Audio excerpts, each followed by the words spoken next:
When we use the term parsing data, we mean to separate text or other data out of a single block of text. For example, you might have an address string, 432 Windsor Way, London, Ontario, ON13 4QX, Canada. But you need it separated into a street address, city, state, zip postal code, and country.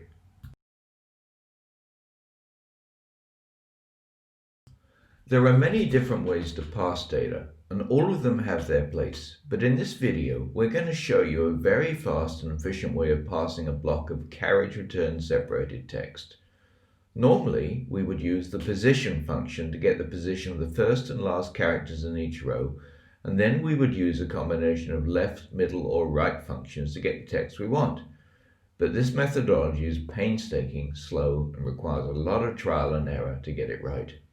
We're going to teach you the KISS method. It is very easy to do, and once you know it, you will use it all the time. Here is a section from an email that we need to parse out into separate fields.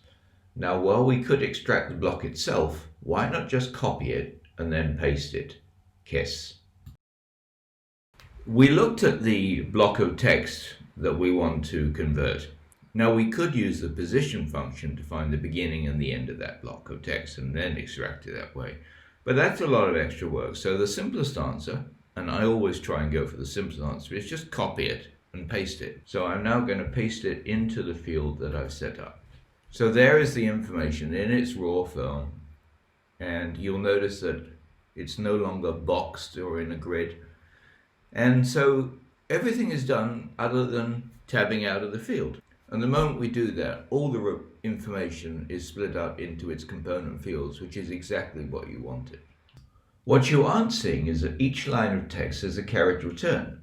FileMaker sees each line as a separate value, so we can use the getValue function to get the contents, extract each line.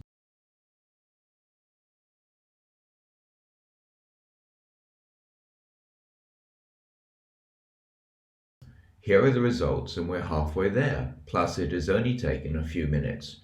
Write the first calculation, duplicate it, rename it, and edit it until all is done. This won't save you a lot of time, but it's the easiest way to do it. KISS. We now use the substitute function, which is case sensitive, to get rid of the labels.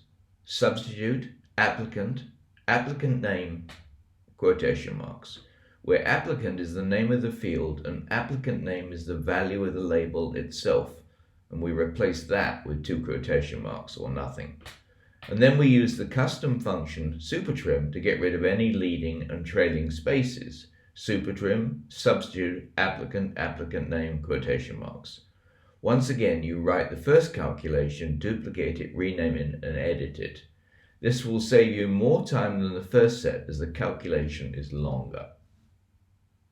Here you see the 3 stages with the final result on the right. You may notice that we've lost the bold formatting that we saw in the second stage. We have to do a little work with 2 of these calculations. The value needs to be wrapped in the getToSNumber function, and the effective date needs to be wrapped in the getToSDate function.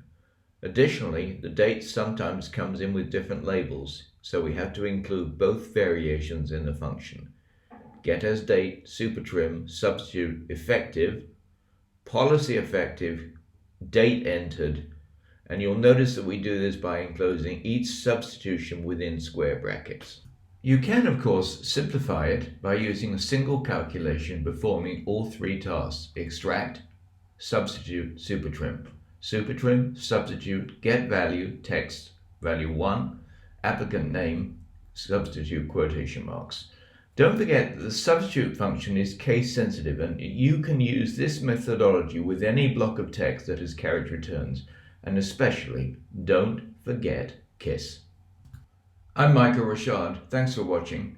I hope you found this video useful. If you did, please like it, comment on it, and especially share it with your colleagues.